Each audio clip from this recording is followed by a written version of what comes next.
Je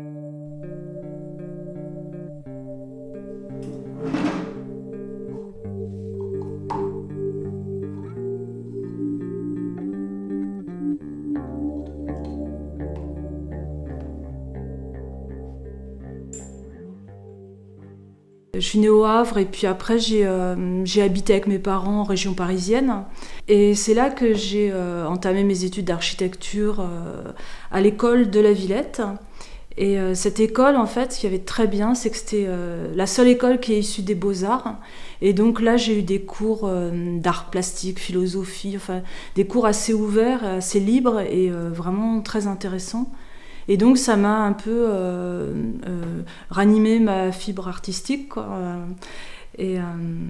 Parce qu'en fait, avant de commencer l'architecture, j'étais complètement bloquée en dessin. Et j'avais commencé à faire des collages, des petits collages A4 avec des magazines, pour pouvoir m'exprimer en images, en fait.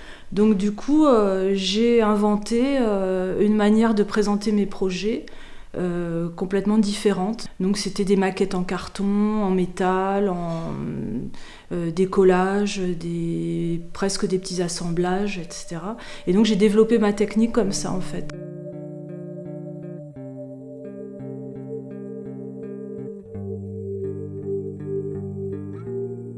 Lui et l'histoire, c'est quand il y a un objet qui est tout seul dans le désert et que personne n'est là pour le regarder, est-ce qu'il existe encore ou pas? Et personne ne le sait. C'est un peu comme la lumière dans le frigo, des choses comme ça. Donc là, quand on ouvre, hop, il remonte.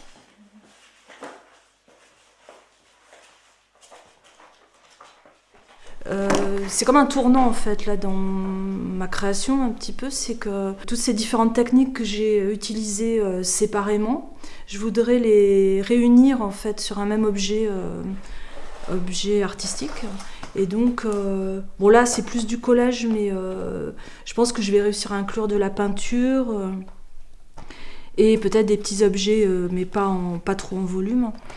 Et ce que je voudrais intégrer aussi, c'est le processus de création, c'est-à-dire que ce ne soit pas un objet figé, mais qu'on voit en fait tout le chemin pour arriver à l'objet, que ce soit comme une petite enquête,